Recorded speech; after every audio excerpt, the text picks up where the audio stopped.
से लभ कइलू ओकरे से परेशानी बा। ये हमारा अविनाश भैया फुलवरिया में जरा बियाह में हम गई रही रंजीत तिवारी फौजी जी बरिसवन जकरे से लभ कइलू ओकरे से परेशानी बा। बाबा बजा दी तनी ए सनमी करम तारो लागे खानदानी बा।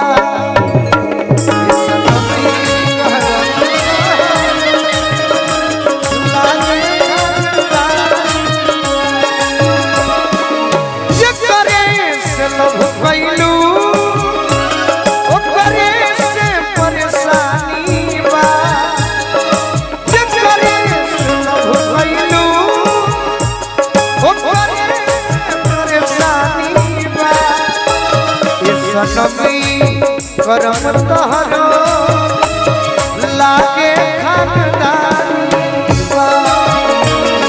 सनमी करम तहरो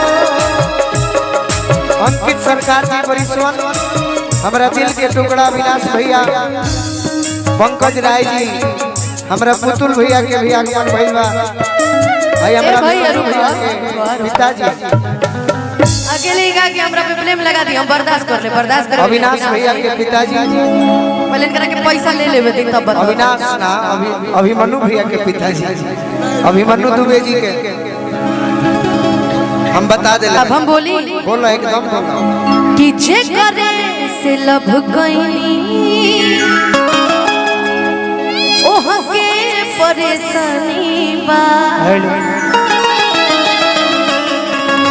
पहले तो पैसा ले लो ओकरा बाद हम सुनाए। तारा भी कमी नहीं है हमरा लेवे के पड़ी हमरो भी कमी बा है ने अब कि जे करे से लभ गइनी ये बंटी भैया ओह के परेशानी बा। सुनना चाहो सुन एमे हमार कसूर नहीं खे। हां बंटी भैया एमे हमार कसूर नहीं खे।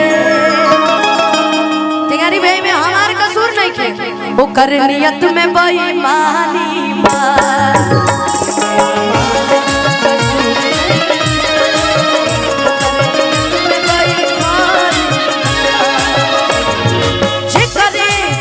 भुकइनी ओह के परेशानी बा।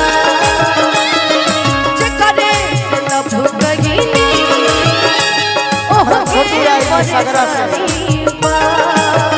और तहरा के निमन से पता बा ओकर नियत में बेईमानी जरूर पता बयन कुमा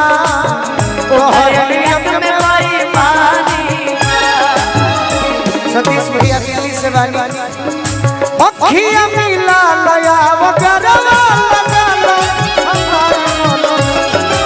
अखिया मिला लया वगरवा लगा लो कोरह अरविंद भैया गोपालगंज अखिया मिला लया वगरवा लगा लो हमारी बोलो अखिया मिला लया वगरवा लगा लो कोरा होके उठा लो कोरा होके दुल्हे राजा हो यही घड़ी हमरा काहे के भैया हेने आके कहनु भाई इतना कंजूस है ना धरती पर एगो कंजूस पैदा होइल बा। ई एकर लइका